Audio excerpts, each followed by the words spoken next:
마태복음 12장 46절에서 50절까지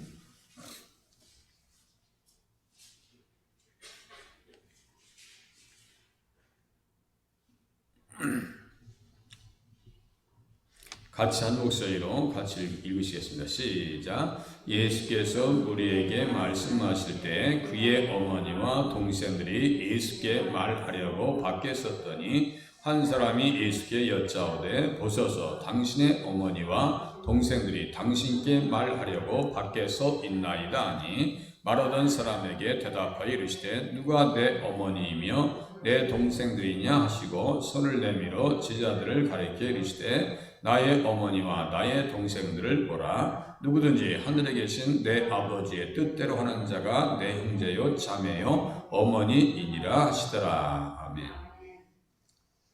우리 어디 취직 하시려면 가족관계 증명서 떼시잖아요.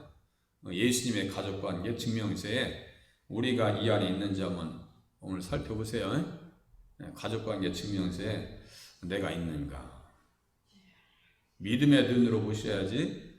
믿음의 눈으로 보지 않으시면 이 가족관계 증명서에 내 이름이 안 보일 수가 있어요. 믿음으로 보시길 바랍니다.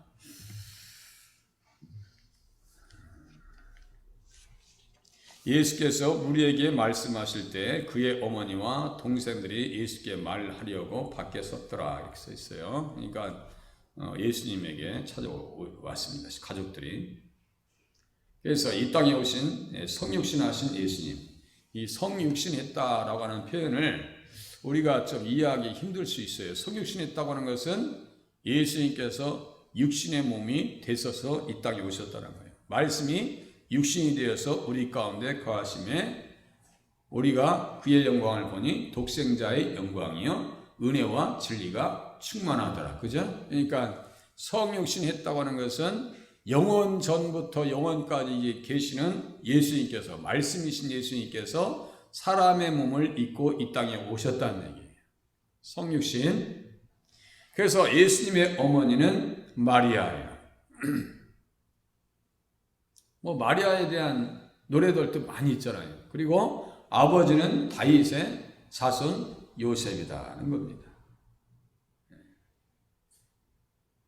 그래서 마태복음 1장 16절에 보니까 야곱은 마리아의 남편 요셉을 낳았으니 마리아에게서 그리스도라 칭하는 예수가 나시니라. 예수님의 육신적인 어머니와 아버지의 이름이 아버지는 누구라고요? 요셉이에요.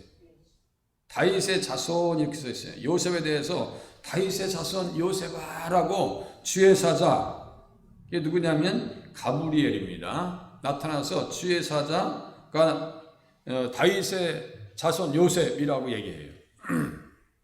왜 그랬었냐면요, 요셉과 마리아가 약혼하고 정혼하고 결혼하기 전이었어요. 옛날에는, 지금이야 뭐 그런 것들이 많이 깨졌죠. 옛날에는 결혼하기 전에는 합방을 하지 않았어요. 이 시대는 특별히 더 그랬습니다. 그런데 마리아의 몸에서 잉태가 됐다는 거예요. 그게 어떻게 하면 좋냐고요. 율법에 의하면 마리아는 돌에 맞아 죽어야 돼요. 왜냐하면 처녀가 애를 임신했으니 어떻게 하면 좋냐고요. 응? 그래서 마리아는, 요셉은 의로운 사람이라 그래서 그를 드러내지 아니하고 가만히 끊고자 했더라. 그를 드러내지 아니하려고 했다는 것은 마리아를 어떻게 했다는 거예요? 보호해 주려고. 그죠? 그 당시에 보세요. 지금도 유전자 검사하고 난리도 아니더만요. 보니까 아기 낳았고.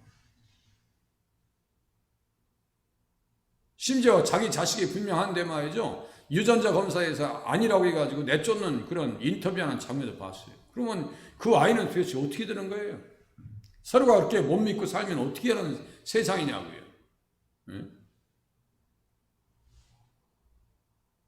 자, 가만히 끊고자 했다고 하는 것은 어떻게 하려고 했다는 거예요? 마리아를 궁지에 몰려고 했다는 것이 아니라 마리아를 살려주려고. 그렇게 하고 끊고자 했다고 하는 것은 드러내지 않으려고 했다는 것은 그런 뜻이고, 끊고자 했다고 하는 것은 이제 파혼하고 결혼하지 말아야 되겠다 이런 뜻이에요. 이제 이혼해서 그냥 조용하게 친정집으로 보내야 되겠다라고 하는 생각을 요셉이 하고 있을 때 주의 사자가 현몽에 따라요.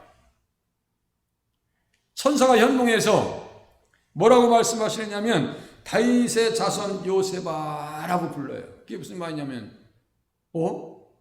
다윗의 자손 아브라함의 자손으로 예수님께서 오시기로 했는데, 메시아 구원자께서 오시기로 했는데 그렇게 말씀하신단 말이에요. 그러니까 요셉은 그 말을 듣고 금방 이해를 해요. 금방 이해를 한단 말이에요. 이번에 공사가 참 잘 끝내줬어요. 공사 끝나고 이걸 그날 저녁에 잠자는데 찬송가가 막 들려요. 그래서 막 너무너무 감사해서 제가 눈물이 나더라고요. 그런 꿈을 거의 잘 안 꾸거든요. 근데 참 너무너무 감사했나 봐요. 한 분 한 분이 협력해 주시고 기도해 주셔서 사고도 안 나고, 그렇게 이번에 비가 꽤 왔잖아요. 비 한 방울이 안 들어왔어요, 교회 안에. 뭐 계단에 막 흠뻑 젖어가지고요. 그 전에는, 손대기 전에는 계단 젖죠, 천장 젖죠, 우리 보일러실에 물 뚝뚝 떨어지죠, 화장실에 물 떨어져가지고 이렇게 등을 이렇게 달 수가 없었어요. 그 등을 빼가지고 제가 벽에 있죠, 벽, 물을 흘리지 않는 벽에다 나무를 박고 이렇게 설치했었어요. 근데 빗방울이 하나도 안 들어가서 이번에 아직까지 그렇다는 얘기도 앞으로 어떻게 될지 모르죠. 또 상황 봐야 되니까요. 너무너무 감사했어요. 요셉이 이렇게 가만히 끊고, 그리고 드러냈다고 하면은 마리아가 죽임을 당할 수밖에 없는, 율법의 입장에서는 죽을 수밖에 없겠구나. 그래가지고 끊고자 했을 때 하나님께서 가브리엘 천사를 보내셔서 다윗의 자손 요셉아라고 불렀을 때 요셉이 금방 알아듣습니다. 금방 알아듣습니다. 그리고 내 아내 마리아 데려오기를 무서워하지 말라. 그에게 잉태된 자는 성령으로 된 것이라. 따라서 하겠습니다. 성령으로 된 것이라. 예수님은 마리아의 몸에서 어떻게 잉태하셨다고요? 성령으로 잉태하셨더라.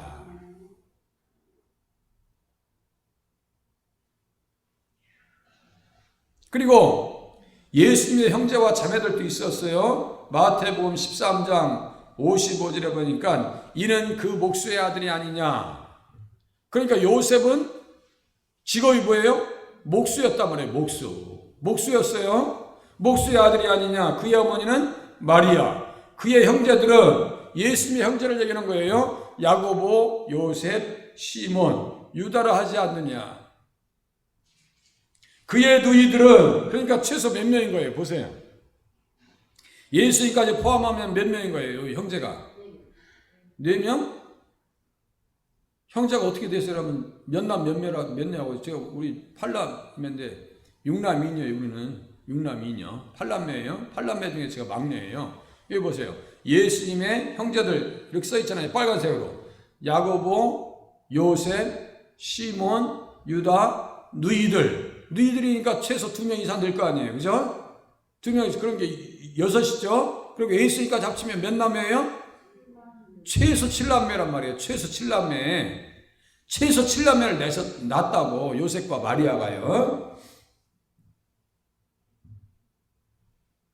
자, 육신적인 측면에서 볼 때 예수님은 그 당시에 친족에게 외면을 당하셨습니다. 마가복음 3장 20절에서 21절에 보니까 예수님에 대해서 어떻게 이야기하느냐. 예수의 친족들이 듣고 그를 붙들러 나오니 이는 그가 미쳤다 하밀러라. 이 세상에. 예수님도 친족에게 이렇게 외면을 당했어요. 고향에서도 외면 당했습니다. 아직 예수님을 잘 모르는 거예요. 예수님을 깊이 몰랐어요. 육신적인 형님만 알았지 영적으로 하나님의 아들이라고 하는 것을, 물론 마리아는 예수님을 잉태하고 나서 하나님을 찬양합니다. 그것을 마리아 찬가라고 합니다. 마리아 찬가라고 해요. 정말 예수님을 어떻게 이렇게 찬양할 수 있는지 몰라요. 그런데 예수님의 친족들은 어떻게 했다고요? 듣고 그를 붙들러 나오니 이는 그가 미쳤다. 저도 맨 처음에 예수 믿을 때요, 미쳤다고 했어요. 집에서 미쳤다고 했어요. 이 기독교에 대해서 아무것도 모르고 있는 상태에서 교회 갔으니, 뭐 불교 집안에서 교회 갔으니 그러면 좀 가끔 다녀야 될 거 아니에요. 뭐 완전히 가서 의자 위에서 잔다 하질 않나. 또 하나 또 어디 이단에 빠지지 않았나 하고 집에서 많이 걱정했었어요. 미쳤다고 했어요. 미쳤다고 할 정도로 예수님은 친족들에게 금방 친족들이 이해를 못했어요. 자, 예수님의 육신적인 관계입니다. 육신적인 관계. 영적 관계를 보세요. 자, 예수님은 하나님이신 성령으로 잉태되셨으니 하나님의 아들이십니다. 하나님의 아들이에요. 임신 중에 하나님께서 말씀하십니다.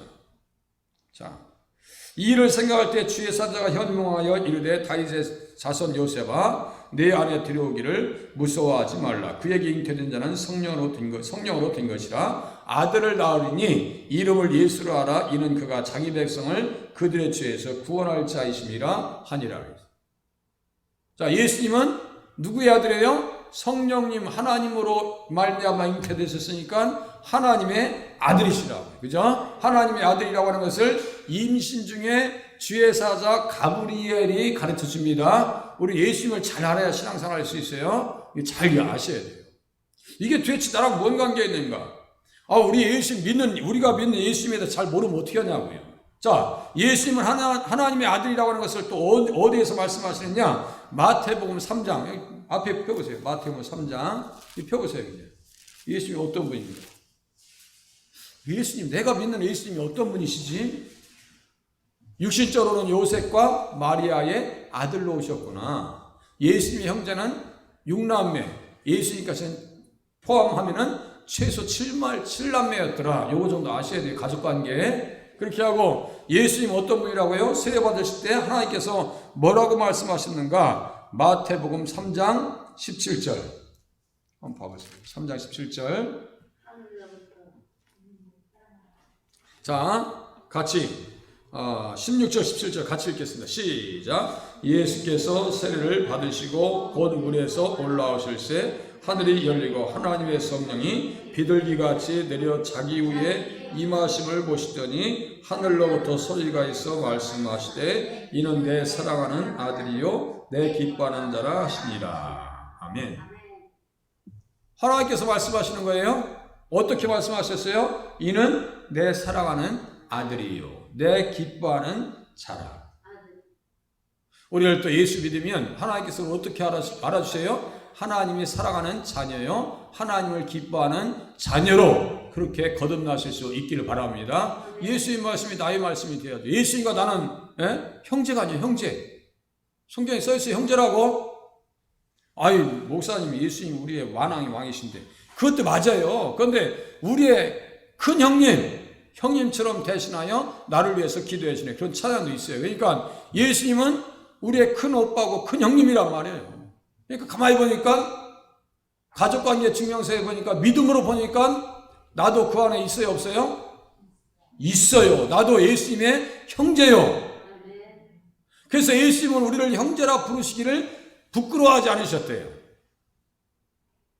아니 밖에 나가서 보세요. 우리 만약에 참 돌아가신 분인데 죄송하지만 비교하는 것 자체가 하나님 앞에 참 송구스러운 표현인데 우리 신성일 탤런트 멋진 영화배우였잖아요. 그 멋진 오빠가 있어요. 그래서 우리 형님이야. 그러면 같이 손잡고 다니면 부끄러워요? 안 부끄럽겠어요? 우리 신성일 오빠 잘생긴 오빠예요. 신성일 씨가 우리 아들이라고 막 자랑하겠어요? 안 하지? 우리 원건사님 만약에 신성일 씨가 우리 원건사님 아들이었으면 이 자리에 안 있어 벌써. 안 있었을지도 몰라. 자, 우리 형제 중에서 정말 잘생기고 잘난 사람이랑 같이 갈 때 부끄럽게 생각하는 사람 한 사람도 없죠? 근데 입장을 바꿔놨어, 이제. 우리 신성일 씨 같은 멋진 형님이 나랑 같이 좀 못난 사람이랑 같이 손잡고 다닐 때 우리 신성일 씨 입장에서는 조금 부끄러울 수도 없지 않았겠나 생각해봐요. 그런데 예수님은 그렇게 않으셨다고. 우리를 형제라 부르실 때 부끄러워하지 않으셨어요. 부끄러워하지 않으셨다고요. 내가 나이가 많았다고, 내가 돈을 다 잃어버렸다고, 건강 없다고 우리 주님이 나를 부끄러워하시는 것이 아니라 우리를 품어주셔서 형제라 부르시기를 부끄러워하지 않으셨다니까요. 심지어 우리를 친구라고 하셨어요. 요한복음 15장에 보니까 우리를 친구라고 그래요. 히브리서 2장에 보니까 우리를 형제라고 부르셨어요.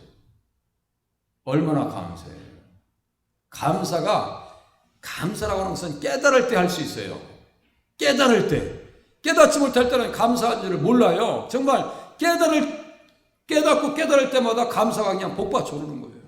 그러한 믿음으로 하나님 앞에 감사하실 수 있기를 바랍니다. 하나님의 내 사랑하는 아들이요 내 기뻐하는 자라. 이 말씀을 우리들도 그대로 예수님과 함께 들으실 수 있기를 바랍니다. 세례 받으실 때 하나님께서는 예수님을 하나님의 아들이라고 말씀하십니다. 이 하나님의 아들 되심에 대해서 또 어떻게 하냐면 사탄이 막 흔들어 놔요. 우리가 하나님의 자녀인 것에 대해서 때로는 막 흔들 때가 있어요, 없어요? 전혀 없다 그러면 좀 약간 좀 그렇고, 가끔씩 몸이 아프고 막 힘들 때 그런 흔들림이 있어요, 없어요? 이빨이 가끔 흔들리듯이. 신앙생활 지금부터 지금까지 해오시면서 한 번도 나는 하나님의 자녀인 것에 대해서 의심한 적도 없어요 라면은요, 대단하신 분이에요. 그분은 때로는 흔들리죠. 왜냐하면 사탄이 그렇게 우리를 힘들게 해요. 교회 뭐 들어가? 응? 아니 이 코로나 시대에 왜 또 교회를 왜 간다고 그래? 다른 사람들 안 가는데 뭐 그렇게 그냥 뭐 이렇게 그냥 부산 떨면서 교회 다니려고 그래 라고 하는 그 말도 안 되는 음성을 우리에게 씹어줄 수 있단 말이에요. 그것도 우리가 잘 분별해서 신앙생활을 하셔야지. 그렇지 않으면 또 흔들린다고요. 자, 예수님을 하나님의 아들이라고 이렇게 하나님께서 인정하셨는데도 불구하고 마귀 사탄은 어떻게 하냐면요, 예수님에게 계속 의심을 씹으려고 그래요. 그게 마태복음 4장이에요. 한번 보세요. 마태복음 4장. 마태복음 4장 보세요. 하나님의 가족관계 증명서, 예수님의 가족관계 증명서에 있어서 예수님은 하나님의 아들 되심에 대해서 의심을 품지 않으신다고요. 흔들리지 않으신다고요. 마태복음 4장 1절부터 쭉 눈으로 보세요. 시험하는 자가 3절 보세요. 시험하는 자가 그랬어요. 시험하는 자가 예수께 나와서 이르되, 뭐라고 썼어요? 예수께 나와 이르되, 마태복음 4장 3절, 내가 만일 하나님의 아들이어든. 명하여. 그죠? 이건 뭐예요 지금? 하나님의 아들인 것이 아들이 아니라고 하는 것을 자꾸 지금 어떻게 부각시켜가지고 예수님을 넘어뜨리려고 그런 거예요 이게. 그죠? 내가 만일 하나님의 아들이어든. 이 돌들도 떡덩이 그렇게 하죠. 또 보세요. 6절 보세요. 마귀가 예수를 거룩한 성으로, 5절 보세요. 성으로 데려다가 성전 꼭대기에 세우고 이르되 내가 만일 하나님의 아들이어든. 또 뭘 갖다 지금 넣는 거예요? 예수님 마음속에 의심을 품을 수 있도록 자꾸 집어넣어버려요. 의심. 아들이거든 뛰어내리라 그래요. 아이 세상에, 이런 나쁜 마귀가 어디 있어요? 그죠? 예수님이 이렇게 만약에 시험에 들었다고 하면은 우리를 구원할 수 있는 구세주가 될 수가 없어요. 그러니까 예수님은 우리의 구원주가 되시기 때문에 이 시험도 이기신 거예요. 첫사람 아담은 뭐예요? 선악과를 먹어서 하나님처럼 되려고 하다 홀랑 시험 받아가지고 우리에게 죽음을 선물했지만 예수님은 이 시험에서도 걸리지 않으셨고 어떠한 십자가의 시험에서도요 넘어지지 않으셨어요. 그래서 예수님이 우리의 구원자가 되심을 믿으시고 신앙생활 하시길 바랍니다. 예수님 우리의 구원자예요. 이렇게 의심을 불어넣을 때 우리를 또 어떻게 했어요? 어떻게 해야 되겠어요? 흔들리지 말고 신앙생활 하셔야 됩니다. 예수님은 하나님의 아들. 하나님과의 관계에서 보니까 하나님의 아들이시더라. 또 보세요. 마태복음 8장. 이제 마귀가 이제 인정합니다. 마태복음 8장 29절 보세요. 마태복음 8장 29절. 이제 인정해요. 인정해. 자, 마태복음 8장 29절. 29절. 28절에 보면 가다라 지방에 예수님이 건너가세요. 그때 이제 보니까 귀신 들린 자 둘이 무덤 사이에서 나와 예수를 만나니. 그죠? 28절. 그들은 몹시 사나워 아무도 그 길로 지나갈 수 없을 지경이더라. 29절 다 같이 읽으시겠습니다. 시작. 이에 그들이 소리 질러 이르되 하나님의 아들이여 우리가 당신과 무슨 상관이 있나이까? 때가 이르기 전에 우리를 괴롭게 하려고 여기 오셨나이까 하더니. 써있죠? 이제는 마귀가 어떻게 해요? 하나님의 아들이라고 인정을 해야 안 해요? 하면서 뭐라고 그래요? 당신과 우리가 무슨 상관이 있나이까? 때가 이르기 전에 우리를 괴롭게 하려고 여기 오셨나이까? 이때는 어떠한 때를 얘기할까요? 네? 이때는 어떠한 때처럼 보여요? 그냥 편하게 얘기해서 어떠한 때처럼 보여요? 심판의 때야, 심판의 때. 마지막 영원히 지옥 가운데 들어갈 때를 얘기하는 거예요, 지금. 예?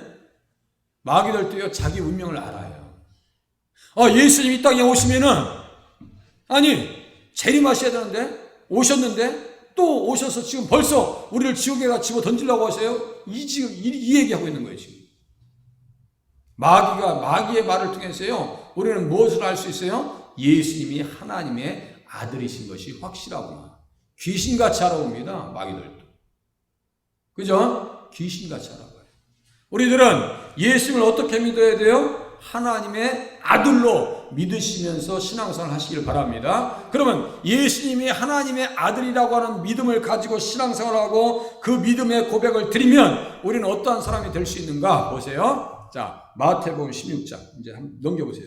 자, 예수님이 하나님의 아들이신 것을 믿을 때 우리는 어떠한 사람이 될 수 있는가? 마태복음 16장 13절 보세요.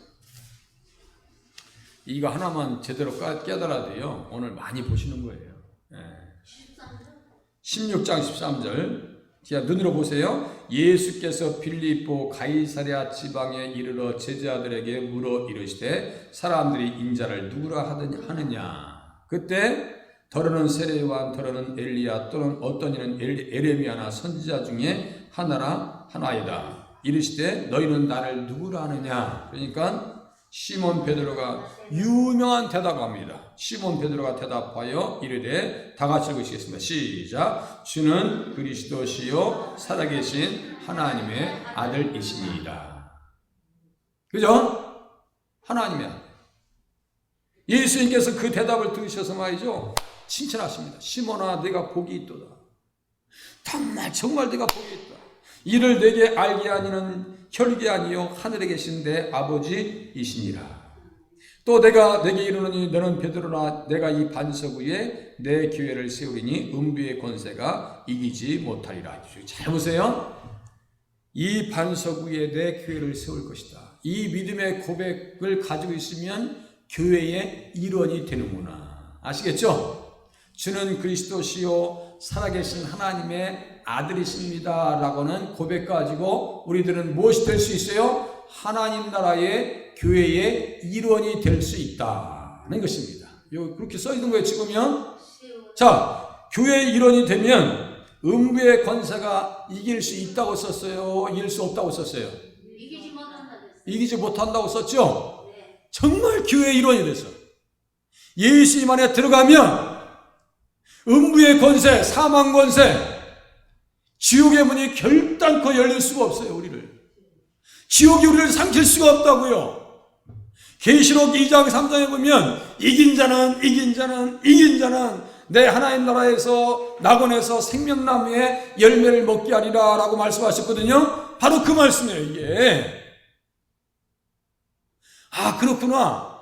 주는 그리스도시요 살아계신 하나님의 아들이십니다 라고 하는 고백을 가지고 신앙생활을 하면은 지옥에 갈 일이 없고 천국에 가서 생명나무의 열매를 먹을 수 있는 은혜를 주시는데, 왜 그런 은혜를 주시는가? 우리에게 승리를 보장해 주시기 때문이다 하는 거예요. 코로나 시대에요, 많은 사람들이 신앙생활에 실패합니다. 아주요, 마귀가요 신났어요. 이거 봐. 그 교회 다니는 사람들 봐. 다 꺾이잖아. 아주 마귀가 지금 요새요 캐제를 부르고 있어요. 봐, 조금만 힘들게 했으니까 교회 자리가 텅텅 비잖아. 이런단 말이에요. 마귀들이 아주 요새 그냥 난리 났어요. 좋다고 박수치고. 그런데 우리를 볼 때는 어떻게 했어요? 이야, 이런 시대에도 교회를 가? 우리는 하나님 앞에 칭찬받는 자리에 앉아 계신 줄로 믿으시기를 바랍니다. 야, 하나님 앞에 칭찬받고 있구나 우리가 지금. 그러니까 예수님은 하나님의 아들이시고, 그리고 육신적으로는 어머니가 누구예요? 마리아고 아버지는 요셉인데, 요셉은 누구의 자손이라고요? 누구의 자손이라고 했어 아까? 아브라함과 다윗의 자손 요셉 그랬죠. 다윗의 자손 요셉아. 다윗의 자손 요셉이라고 이렇게 불렀을 때 요셉이 자기의 사명이 얼마나 큰지를 깨달아요. 제가 수도 없이 얘기했어요. 이번 주에 제가 주일날 설교에 땅 자손 복에 대한 설교를 할 거예요. 이거 가지고 아주 예수님을 아주 집중적으로 말씀드릴 테니까 기대하시고 오세요. 구약 성경 그렇게 보지 않으면요 예수님 못 만나요. 이번 주에 그거 얘기할게요. 자 보세요. 이제 요거 조금 보다가 이제 다음 주에 또 할게요. 한 사람이 예수께 여짜오되 보소서 당신의 어머니와 동생들이 당신께 말하려고 밖에 서 있나이다 하니 이렇게 써 있어요. 예수님은 마리아의 맏아들이십니다. 맏아들이세요. 예수님의 아우들은 마리아와 요셉이 직접 낳은 친자식들입니다. 처음에 그들은 예수님이 인류의 구원자가 되시는 것을 알지 못했습니다. 이들은 오순절 성령님의 세례를 체험한 이후에 온전한 헌신자가 됩니다. 보세요. 처음에는요 몰랐어요. 아마 친척들이랑 같이 미쳤다고 했을지도 몰라. 우리 형님 왜 그래?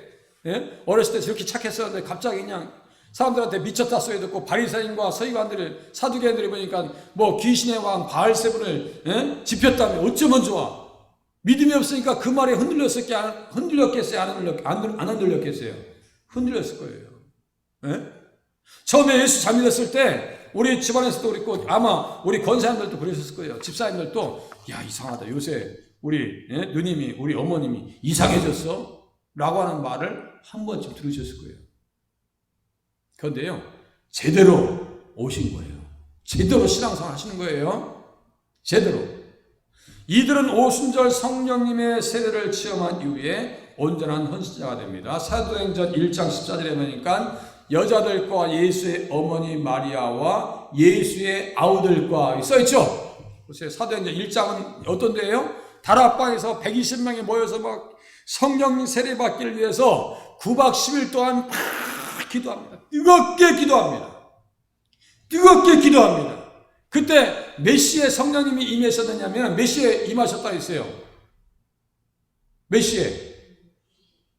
369에는 제3시에 제3시에 아침 9시에 아침 나절에 성령님이 임하셨어요.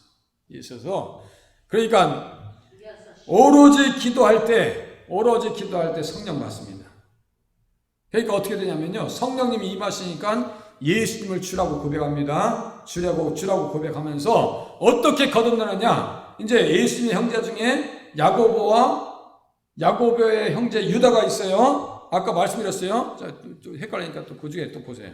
자, 보세요. 여기 형제 중에서 유다하고 야고보 있어요, 없어요? 맨 첫 번째 동생이 야고보래. 그리고 맨 막내가 유다네요. 야고보고 유다예요. 야고보서와 유다서를 누가 썼느냐? 예수님의 친동생들이 썼습니다. 무슨 말씀인지 아시겠어요? 성경에 보면 야고보서와 유다서 계시록 바로 앞에 한 장짜리 있죠. 그 유다서를 누가 썼다고요? 예수님의 막내 동생이네, 남자 동생이네, 유다가 썼고 예수님의 바로 밑에 있는 동생이 야고보예요. 야고보가 야고보서를 썼어요. 거기에서요 절대로 예수님을 형님이라고 안 해. 우리 형님이 어려서부터 우리와 함께 있으니 그런 얘기 안 해요. 깍듯이 예수님을 하나님으로 보십니다. 무슨 말씀인지 아시겠어요? 왜 그런 현상들이 나타났을까요? 왜? 오순절에 성령 받고 예수님과의 관계를 확실히 정립합니다. 예수님은 나의 주시고 예수님은 창조자이시고 예수님은 앞으로 이 땅에 오셔서 재림하셔서 경건하지 아니한 자들을 심판하실 분이야라고 정확하게 고백합니다. 야고보서하고 그리고 유다서가. 그리고 야고보는 어떤 사람같이 되느냐 여기 보세요. 갈라디아서 2장 9절 여기 보세요. 또 기둥같이 여기 갈라디아서 2장 9절. 자, 유다서 1장 1절까지 써있는데 있죠? 같이 한번 갈라디아서 2장 9절 같이 읽겠습니다. 시작. 또 기둥같이 여기는 야고보와 게바와 요한도 내게 주신 은혜를 알므로 나와 바나바에게 친교의 악수를 하였으니 우리는 이방인에게로 그들은 할례자에게로 가게 하려 함이라. 이거 보세요. 저 언제가 전화를 받았어요. 목사님 여기 갈라디아서 2장 9절에 있는 야고보가 예수님의 제자를 얘기하는 거예요. 누구예요? 제가 깜빡 찾아도 헷갈렸어요. 이게 예수님 제자 같았어. 언뜻 보면은. 근데 자세히 보니까 예수님 동생이야. 예수님 제자 사도 요한의 형제 야고보는요, 사도행전 12장에 헤롯에 의해서 순교를 당합니다. 첫 번째 순교자예요. 그 지금 야고보가 나와 있단 말이에요. 남아 있어요. 이 야고보는 예수님의 친동생입니다. 그리고 사도행전 15장에서 예루살렘에서 총회를 인도할 때 총회장 역할을 해요. 예수님 친동생이. 그 야고보예요. 그렇게 하고 교회의 지도자니까 여기서 뭐라고 그래요? 또 기둥같이 여기는 야고보. 사도 바울이 예수님의 친동생을 교회의 기둥같이 여겼다라고 얘기합니다. 이 무슨 말씀인지 아시겠어요? 그러니까 예수님의 가장 첫 번째 동생인 야고보는 예수님을 위해서 충성을 했고 예수님을 위해서 헌신을 했다는 얘기예요. 이해되십니까? 아, 예수님을 위해서 그렇게 헌신했구나 이거예요. 정말 헌신했구나. 이 교회에서 기둥같이 여기는 야고보. 그리고 게바, 이 게바는 누구예요? 베드로를 얘기하는 거예요. 요한도 얘기합니다.